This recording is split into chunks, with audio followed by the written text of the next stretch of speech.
Assalamualaikum warahmatullahi wabarakatuh. Perkenalkan, nama saya Fitra Guna Alamsa. Saya dari kelas 12 IPA 3 dari MAN 3 Kabupaten Sukabumi. Pada hari ini saya akan mencoba membahas konsep dasar dari biologi, yaitu berkenaan tentang sel. Nah, apa itu sel? Apa pengertian sel? Nah, sel secara simpelnya adalah unit fungsional terkecil dari makhluk hidup. Nah, kenapa sih sel itu disebut sebagai unit? Nah, karena di dalam suatu sel yang kecil itu sudah terjadi reaksi kimia yang begitu kompleks. Kemudian sel itu terdiri dari tiga bagian utama, yaitu ada yang pertama membran sel, yang kedua sitoplasma, dan yang ketiga inti sel atau nukleus. Nah, kita bahas terlebih dahulu yang membran sel. Nah, berikut adalah gambar dari struktur membran sel. Jadi membran sel pada makhluk hidup itu biasanya bersifat bilayer lipida atau terdiri dari dua lapisan lipid. Nah, jadi di sini ada dua lapis, lapisan atas dan lapisan bawah. Nah, kemudian bagian-bagiannya dari membran sel itu diantaranya ada fosfolipid. Jadi fosfolipid itu terdiri dari lipid yang berbentuk lingkaran dan juga fosfat. Fosfat ini ekornya, nah, yang berbentuk panjang. Nah, kemudian ada juga protein integral. Nah, ada juga protein perifer. Apa itu bedanya protein integral dan juga protein perifer? Nah, protein integral, berarti di dalam. Artinya protein integral ini tertanam di dalam membran bilayer lipida. Nah, jadi protein integral tertanam di dalam membran. Kalau protein perifer itu letaknya di luar dari membran. Itu jadi integral berarti dia di dalam, kalau perifer berarti dia di luar. Kemudian selain itu ada juga struktur yang disebut dengan glikolipid. Nah, glikolipid ini adalah gabungan dari gliko berarti glukosa dan lipid. Lipid berarti lemak. Artinya glikolipid itu gabungan dari glukosa dan juga lemak. Nah, glukosanya yang mana? Glukosanya yang ini, yang berbentuk seperti akar, itu glukosa. Kemudian lipidnya yang tadi yang berbentuk lingkaran, itu lipid. Nah, kemudian ada juga yang disebut dengan glikoprotein. Nah, glikoprotein berarti gliko artinya karbohidrat. Kemudian protein ya artinya protein. Nah, di sini ada protein integral kan tadi. Nah, jadi glikoprotein itu adalah gabungan dari glukosa dan juga protein. Nah, glukosanya itu yang tadi yang berbentuk seperti akar, kemudian menempel pada proteinnya yang ini, yang protein integral itu. Terus bagian yang selanjutnya juga itu ada yang disebut dengan kolesterol. Nah, kolesterol ini biasanya bagian sebelah sini itu fungsinya untuk menguatkan bentuk sel, karena bentuk membran sel ya. Nah, karena membran sel ini punya sifat yang bersifat fluida, artinya dapat bertukar tempat. Jadi antara fosfolipid yang di bagian ini dengan bagian sebelahnya itu bisa bertukar tempat, bisa bergerak bebas kemana-mana. Nah, sehingga pada sel hewan karena tidak punya dinding sel, maka biasanya dilengkapi dengan kolesterol. Nah, kolesterol inilah yang menyeimbangkan bentuk sel kita jadi tetap tidak lentur gitu. Jadi sebagai kayak penguat kalau fungsi dari kolesterol tersebut. Baik, selanjutnya kita akan membahas tentang organel-organel dari sel. Nah, kita bahas terlebih dahulu yang sel hewan. Nah, di sel hewan itu yang paling utamanya biasanya tentang mitokondria ya. Nah, mitokondria ini gambarnya seperti biji kacang seperti ini. Nah, di dalam mitokondria dia itu punya ciri-ciri khusus ya untuk mitokondria. Nah, salah satunya ini adalah lintasan yang berkelok-kelok ini. Nah, itu sering disebut sebagai krista. Nah, kemudian mitokondria juga sebenarnya punya membran ganda. Nah, punya membran ganda, kemudian dia juga punya DNA tersendiri dan punya ribosom tersendiri. Sehingga biasanya si mitokondria ini bisa melangsungkan proses transkripsi dan translasi protein. Nah, kemudian kita bahas selanjutnya yaitu retikulum endoplasma. Nah, di sini ada retikulum endoplasma. Retikulum endoplasma itu bentuknya tabung. Tabungnya itu sama berkelok-kelok. Jadi, nah seperti ini bentuk dari retikulum endoplasma. Nah, dalam retikulum endoplasma itu terbagi menjadi dua. Ada retikulum endoplasma halus dan retikulum endoplasma kasar. Nah, untuk retikulum endoplasma kasar itu biasanya ditempeli oleh ribosom. Dan retikulum endoplasma halus itu tidak ditempeli oleh ribosom. Jadi ini, yang bagian ini yang ada titik-titik hitam itu disebut sebagai retikulum endoplasma kasar atau sering disebut disingkat REK. Dan yang bagian bawah yang tidak ada titik-titik halus itu sering disebut dengan retikulum endoplasma halus atau biasanya disingkat REK. Nah, dari fungsinya pun REK dan juga REK itu beda ya. Retikulum endoplasma kasar karena ditempeli oleh ribosom itu dia biasanya fungsinya untuk transport protein dalam sistem endomembran ya. Di sel itu ada sistem yang terspesialisasi namanya sistem endomembran.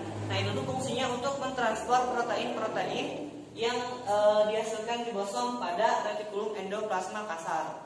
Nah, untuk REK atau retikulum endoplasma halus, fungsinya itu biasanya dia menghasilkan enzim-enzim dan juga hormon atau semacam glikolipid, terus ada juga galaktosa, terus dan lain-lainnya. Nah, kemudian kita lanjut ke ribosom. Nah, tadi kan di retikulum endoplasma kasar ada ribosom ya. Kita bahas selanjutnya tentang ribosom. Nah, ribosom ini bagian-bagian yang titik kecil ini nih. Ini ribosom. Nah, ribosom itu bagian seperti bentuknya itu bola gitu, bulat. Nah, biasanya ribosom ini fungsinya dalam proses sintesis protein.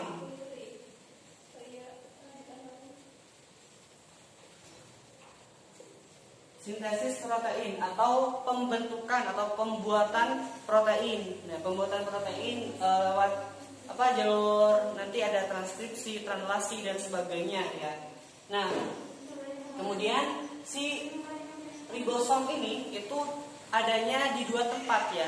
Ada di sitoplasma, menyebar di sitoplasma, dan ada juga di retikulum endoplasma kasar yang tadi yang ini nih.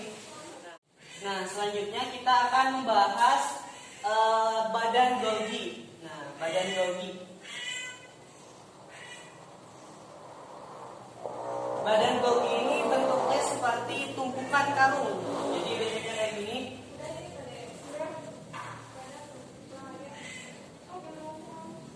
Nah, berbentuk seperti tumpukan karung gitu. Nah, fungsi dari badan Golgi ini untuk transport protein juga sebenarnya, terus transport bahan-bahan lain juga dalam sistem endomembran. Jadi si badan Golgi ini bekerja sama tadi dengan retikulum endoplasma kasar, sama-sama bekerja dalam sistem endomembran. Nah, biasanya badan Golgi ini terbagi menjadi dua bagian. Ada bagian cis dan juga ada bagian trans. Nah, bagian cis adalah bagian yang menerima protein dari retikulum endoplasma kasar. Nah, bagian trans adalah bagian yang mentransportkan protein ke seluruh bagian dari sel. Bisa ditransportkan ke lisosom, bisa ditransportkan ke vakuola, atau bisa juga ditransportkan ke membran sel. Itu jadi, nah bagian ini biasanya disebut sebagai bagian cis. Dan bagian yang bawah ini bagian trans. Trans berarti artinya transfer. Nah, kemudian kita lanjut ke bagian yang ini. Nah, ini tuh disebut dengan lisosom. Jadi lisosom itu strukturnya hampir mirip dengan ribosom, cuman volumenya itu lebih besar lisosom. Nah, fungsi dari lisosom sendiri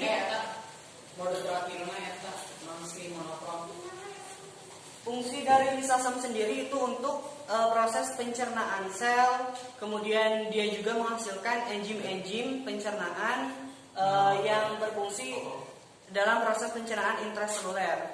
Nah, kemudian kita lanjut ke bagian selanjutnya, yaitu ada sentriol. Nah, sentriol ini bentuknya itu seperti roda gerigi, dan fungsinya dalam proses pembelahan sel. Nah, nanti sentriol itu bakal membelah menjadi dua. Nah, dari pembelahan menjadi dua itu nanti dia akan membentuk mikrotubulus. Nah, dari sana kemudian nanti akan terjadilah proses pembelahan sel. Baik, kita lanjut sekarang ke organel pada sel tumbuhan. Nah, pada sel tumbuhan itu sebenarnya hampir sama dengan sel hewan, namun yang membedakannya di sini ada yang disebut dengan vakuola. Ada vakuola dan juga ada kloroplas.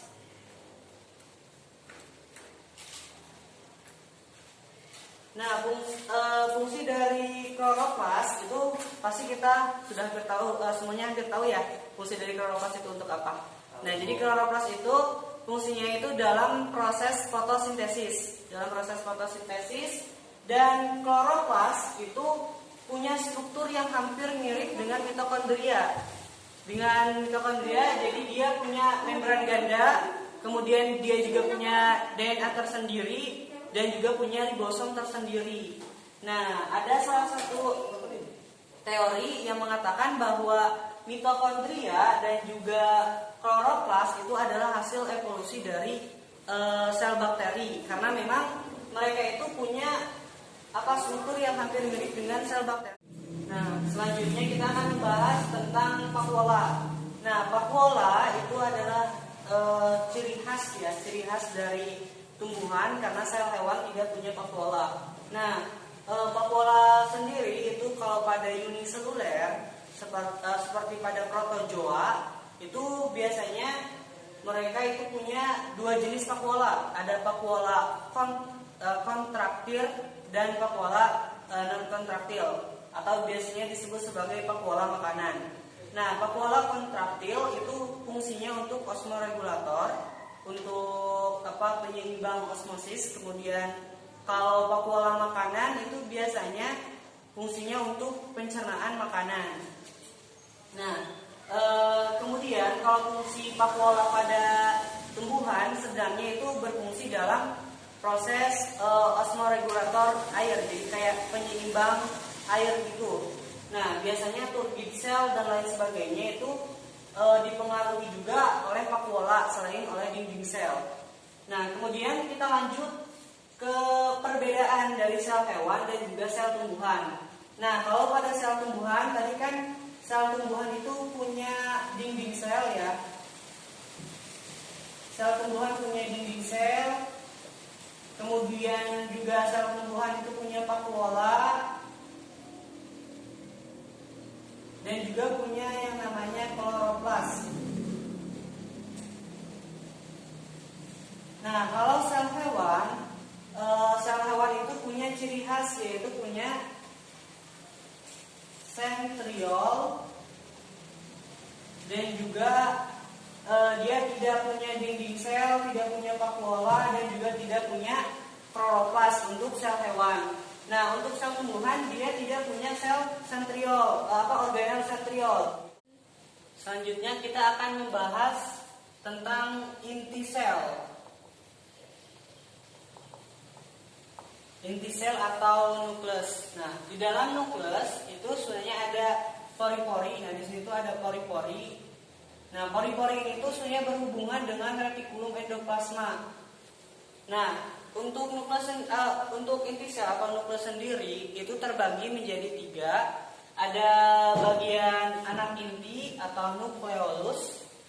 Nah, ini bagian anak inti, disebutnya nukleolus.